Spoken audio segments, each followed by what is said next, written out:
Friends, हम पढ़ रहे हैं चंद्रघना से लौटती हुए और जिसके जो रचयिता हैं, कवि हैं, वो हैं केदारनाथ अग्रवाल। हम 2 पद पढ़ चुके हैं, इसके 2 काव्यांश पढ़ चुके हैं। पहले वाले काव्यांश में उन्होंने अलसी और चने का जो पौधा है उसका मानवीकरण किया है। फिर उन्होंने कवि प्रकृति का दृश्य को देखते हुए फिर उन्होंने सरसों का वर्णन किया है। सरसों पर मानवीकरण करते हुए कह रहे हैं कि जैसे सरसों हाथ पीले यानी विवाह करने के लिए शादी के मंडप में पधार चुकी है। यानी उन्होंने जो प्राकृतिक दृश्य देखा है वह चारों तरफ हरियाली लिए हुए है और मनोरम बन रहा है। उसके आगे देखिए, नील तल में जो उगी है घास भूरी, ले रही वह भी लहरी। एक चांदी का बड़ा सा गोल खंबा, आंख को है चकमकाता। है कई पत्थर किनारे, पी रहे चुपचाप पानी, प्यास जाने कब बुझे। चुप खड़ा बगुला डुबाए टांग जल में, देखते ही मीन चंचल, ध्यान निद्रा त्यागता है। चट दबाकर चोंच में नीचे गले से डालता। एक काले माथ वाली चतुर चिड़िया, श्वेत पंखों के झपाटे मार फौरन, टूट पड़ती है भरे जल के हृदय पर। एक उजली चटुल मछली, चोंच पीली में दबाकर दूर उड़ती है गगन। कवि ने कहा है कि जहाँ कवि जिस प्राकृतिक दृश्यों का जिन प्राकृतिक दृश्यों को वो निहार रहे हैं, वहीं पर एक तालाब है और तालाब में क्या है, एक बगुला है जो नील तल में जो उगी है घास भूरी। कि जो पोखर है, जो तालाब है, उसके नील तल में, नीले तल यानी धरातल में उगी है घास भूरी, ले रही वह भी लहरी। कि जो पोखर है, तालाब है, उसमें हवा चलने से जो पानी स्थिर है वह गति पकड़ जाता है, उसमें लहरें उठने लगती हैं। और जब तालाब में लहरें उठती हैं तो जो नीले रंग का जल है उसके धरातल में जो घास भूरे रंग की घास उगी हुई है वह भी लहरें लेने लगती है, यानी उसमें भी हलचल पैदा हो जाती है। नील तल में जो उगी है घास भूरी, ले रही वह भी लहर। कि तालाब में के धरातल में, पैंदे में जो भूरे रंग की घास उगी हुई है वह भी लहरें लेने लगती है, यानी वह भी हलचल, उसमें भी हलचल होने लगती है। भूरी घास समझ गया, जैसे घास नीचे धरातल में घास उग जाती है और उसमें क्या होता है, ऊपर से मिट्टी के जो कण होते हैं वो किस पर चिपक जाते हैं, घास पर, तो वो घास का रंग भी कैसा हो जाता है, भूरा हो जाता है। आगे देखें, एक चांदी का बड़ा सा गोल खंबा, आंख को है चकमकाता।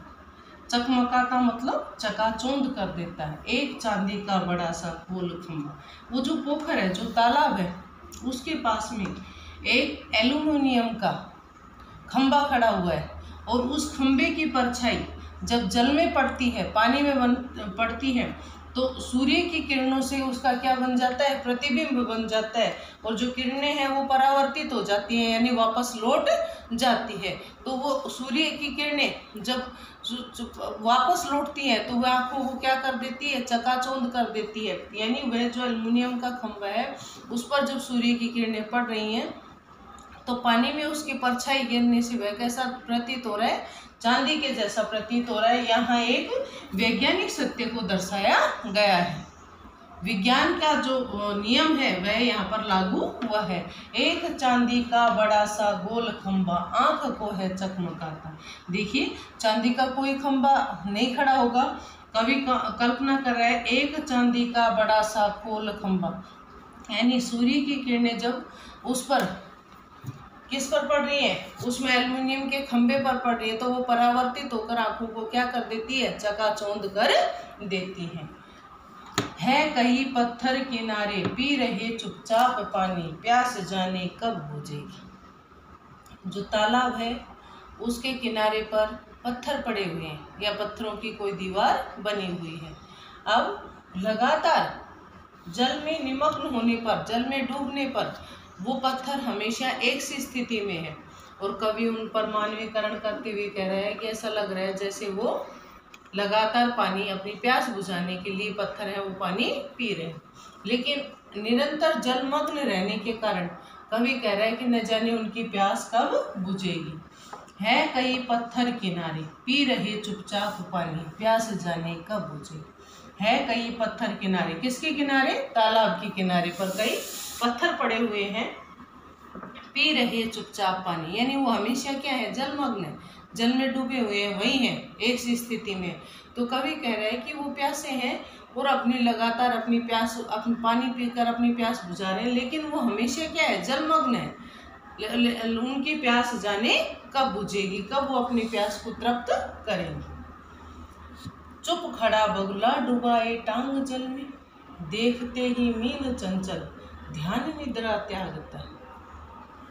कि वहीं पर उसी पोखर में, उस तालाब में एक जो बगुला है वह चुप खड़ा यानी चुपचाप खड़ा होकर टांग जल में, एक टांग पर खड़ा होकर, चुप खड़ा बगुला डुबाए टांग जल में, जैस देखते ही मीन चंचल ध्यान निद्रा त्यागते। कि वहाँ पर एक बगुला है जो पानी में खड़ा हुआ है, तालाब के पानी में खड़ा हुआ है। देखते ही मीन चंचल, वह जैसे ही चंचल मछली को देखता है वैसे ही ध्यान निद्रा त्यागता है, ध्यान रूपी नींद को त्याग देता है। ध्यान रूपी नींद मतलब जो बनावटी नींद है, नकली है। देखो यहाँ पर जो बगुला है वह किसका? पूंजीपतियों का प्रतीक है। हम कौन सी कविता पढ़ रहे हैं? प्रगतिवादी। जो वो केदारनाथ अग्रवाल है, वो कौन से कवि है? प्रगतिवादी कवि है। और प्रगतिवादी कवियों की विशेषता होती है कि एक तो वो क्या होते हैं? प्रकृति प्रेमी होते हैं, और दूसरा वो क्या करते हैं? शोषण के खिलाफ आवाज उठाते हैं, पूंजीपतियों का विरोध करते हैं। तो यहाँ पर जो बगुला है वह पूंजीपति का प्रतीक है, पूंजीपतियों का प्रतीक है, सामंती वर्ग का प्रतीक है। और वो क्या करते हैं? किसका? मजदूरों का, गरीब व्यक्तियों का शोषण करते हैं। तो चुप खड़ा बगुला डुबाए टांग जल में, कि जो बगुला है वह शांत होकर चुपचाप ध्यान निद्रा, ध्यान रूपी नींद यानी नकली नींद, वह सोने का क्या कर रहा है? आंख बंद करने का बहाना बना रहा है, जैसे वो ध्यान में मग्न है। लेकिन जैसे ही वह चंचल मछली को देखता है वो क्या करता है? चट दबाकर चोंच में, चट मतलब तुरंत अपनी चोंच में जब दबाकर अपने नीचे गले में गटक जाता है। अर्थात जो पूंजीपति होते हैं वह गरीब व्यक्तियों का शोषण करते हैं। वो दिखावा करते हैं कि वह मजदूर वर्ग को कार्य दे रहे हैं, उनकी देख रेख करते हैं, बल्कि वो उनका क्या कर रहे हैं? वहाँ पर शोषण कर रहे हैं। तो ये पूंजीपति का प्रतीक है। कौन? बगुला। चुप खड़ा बगुला डुबाए टांग जल में, देखते ही मीन चंचल, कि वह मीन मतलब मछली, चंचल मतलब जो इधर उधर दौड़ती रहती है, भागती रहती है, अस्थिर रहती है, जो स्थिर नहीं रहती। वह जैसे ही चंचल मछली को देखता है और देखते ही जो नकली नींद का वह बहाना बना रहा है उसे त्याग देता है और उस मछली को पकड़कर अपने गले में निगल जाता है, गटक लेता है, उसको खा जाता है। आगे देखो, एक काले माथ वाली चतुर चिड़िया, श्वेत पंखों के झपाटे मार पूर्ण, टूट पड़ती है भरे जल के हृदय पर। कि उसी समय एक काले मस्तक वाली, माथ मतलब मस्तक, मस्तक वाली, चतुर मतलब चालाक, एक काले माथ वाली चतुर चिड़ी, कि जो काले मस्तक वाली चालाक चिड़ी है, श्वेत पंखों के झपाटे मार फौरन। फौरन का अर्थ भी क्या होता है? तुरंत। ये विदेशी शब्द है फौरन। श्वेत मतलब सफेद, सफेद पंखों के झपाटे मारकर, झपट्टा मारकर वो तुरंत टूट पड़ती है भरे जल के हृदय पर, यानी पोखर, तालाब के हृदय पर टूट पड़ती है। क्यों टूट पड़ती है? एक उजली चटुल मछली। अब यहाँ से देखो कि एक काले मस्तक वाली चिड़िया है, वह क्या करती है कि एक चालाक उजली चटुल मछली, कि एक सफ़ेद काले मस्तक वाली चिड़िया है जो एक उजली चटुल, उजली मतलब सफ़ेद, चटुल मतलब चंचल, कि जैसे ही एक चंचल सफ़ेद मछली को देखती है तो वह अपनी सफ़ेद पंखों का झपाटा मारकर उस चटुल मछली को पकड़ लेती है। टूट पड़ती है भरे जल के हृदय पर। भरे जल के हृदय पर मतलब तालाब के बीच में उसे क्या कर दिखाई, हृदय हमारे क्या है, हृदय बीच में। तो कह रहे कि जैसे ही वह उस चटुल उजली यानी सफेद और चंचल मछली को देखती है तो वह तुरंत अपने पंखों के झपाटे मारकर उस मछली को पकड़ लेती है। चोंच पीली में दबाकर दूर उड़ती है गगन, और पीली चोंच में दबाकर उस मछली को लेकर आकाश में उड़ जाती है।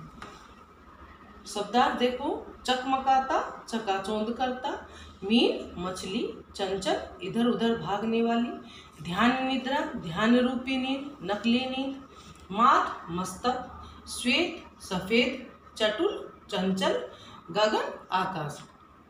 तो हमने देखा है यहाँ पर एक तो जो वैज्ञानिक सत्य है उसको दर्शाया गया है किसके माध्यम से, एक चांदी का बड़ा सा गोल खंबा आंख को है चकमकाता, एक तो ये वाला। और दूसरा जो बगुला है वह पूंजीपति का प्रतीक है, शोषक का प्रतीक है, जो शोषक वर्ग है उसका प्रतीक है, जो वो गरीब व्यक्तियों का शोषण करता है। काले माथ वाली चिड़िया भी क्या है, शोषक का प्रतीक है, जो शोषण करती है। तो उससे पहले यहाँ पर हम देखें तो रूपक अलंकार का ध्यान निद्रा ध्यान रूपी नींद, यहाँ पर रूपक अलंकार है,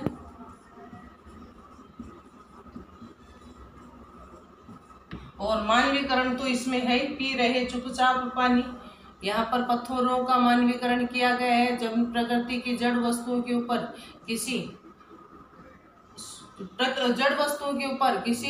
का मनुष्य के हावभावों का आरोप किया जाता है तो वहाँ मानवीकरण अलंकार होता है। तो पी रहे चुपचाप पानी, प्यास जाने कब बुझेगी, यह वैज्ञानिक सत्य को दर्शा रहा है। ठीक है, इन 3-4 चीजों को आपको देखना है। अब देखते हैं इस पर आधारित काव्यांश पर आधारित प्रश्न है। शब्दार्थ लिखो। काव्यांश पर आधारित जो शब्दार्थ मैंने दिए हैं उनको लिखना है। दूसरा प्रश्न है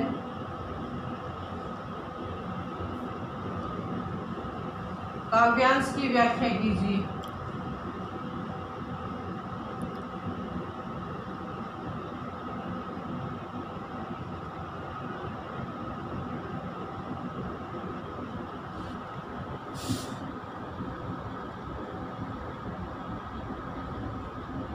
प्रश्न नंबर 3, प्रस्तुत काव्यांश में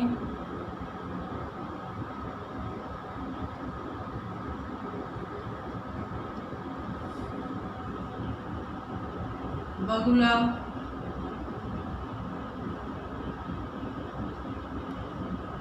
किसका प्रतीक है?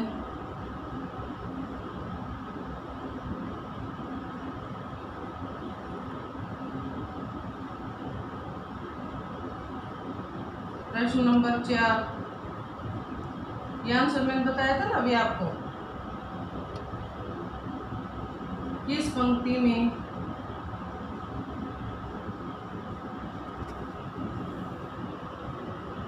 वैज्ञानिक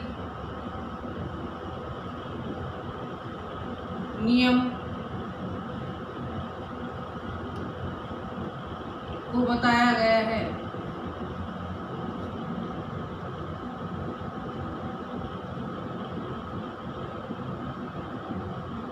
प्रश्न नंबर 5,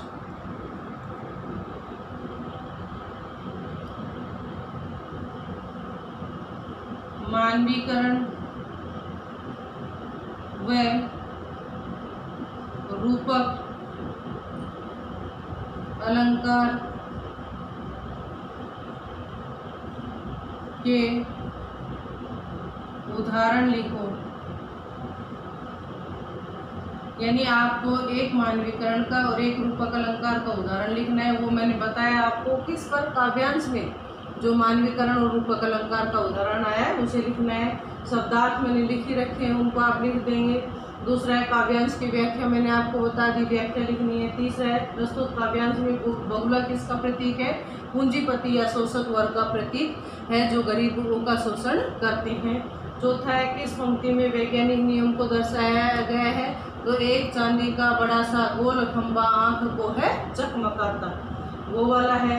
मानवीकरण पी रहे है कई पत्थर किनारे पी रहे चुपचाप पानी प्यास जाने कब बुझे। ये मानवीकरण का है। रूपक का मैंने बताया था ध्यान निद्रा त्याग देखते ही मीन चंचल ध्यान निद्रा त्यागता है। ध्यान निद्रा है, ध्यान रूपी जो नींद है वो किसका अलंकार का उदाहरण है? रूपक अलंकार का। तो इन सभी प्रश्नों को आपको करना है, ठीक है। अगली क्लास में होगा और जो नहीं समझ में आए उसे आपको अच्छे से पूछना है।